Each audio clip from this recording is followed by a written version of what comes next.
নমস্কার, news for টুডেতে আপনাদের স্বাগত। আপনাদের সঙ্গে আমি সৌম্য। দীঘায় এবার মদ নিষিদ্ধ হতে পারে। দীঘার সমুদ্র সংলগ্ন এলাকায় মদ বিক্রির উপর নিষেধাজ্ঞা জারি করতে পারে রাজ্য সরকার।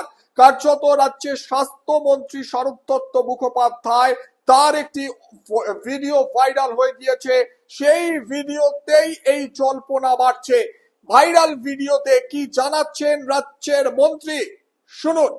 মদ্যপান তামসিক দ্রব্য তটে এবং তট সংকীর্ণ সংলগ্ন এলাকায় পুরোপুরি ব্যান করে দেওয়া উচিত। পুরো দীঘায় যে তট সংলগ্ন এলাকা, ওখানে বিয়ার বলুন বা ইন্ডিয়ান ফরেন লিকার বলুন, মদ্যপান করে নামা হচ্ছে অপরাধ। নিজে মদ্যপান করলাম, নিজে মারা গেলাম ডুবে, বাড়ির লোকগুলো কি দোষ করেছিল?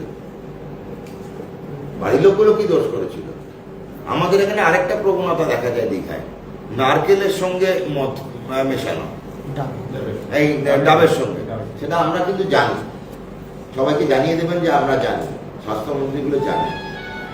জলের সঙ্গে মদ মেশানো, লিমকার সঙ্গে মদ মেশানো, কোল্ড ড্রিঙ্কসের সঙ্গে মদ মেশানো।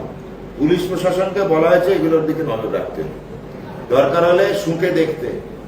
ব্রেথ অ্যানালাইজার টেস্ট আমি বিধায়ককে বলবো তটবর্তী এলাকায় কেউ ধরা পড়লে ধরতে। তো এই কতগুলো পদক্ষেপ কিন্তু আমরা খুব তাড়াতাড়ি যাব।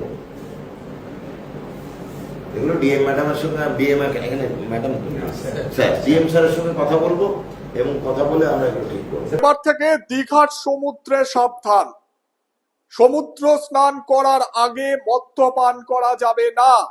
নেশাগ্রস্ত অবস্থায় সমুদ্রে নামলে কড়া শাস্তির মুখে পড়তে পারেন পর্যটকরা। শুধুমাত্র পর্যটকদের নিরাপত্তার দিকে নজর রেখে প্রশাসনের এই কড়া সিদ্ধান্ত। এবার সমুদ্র সৈকতে কড়া নজরদারি চালাবে প্রশাসন।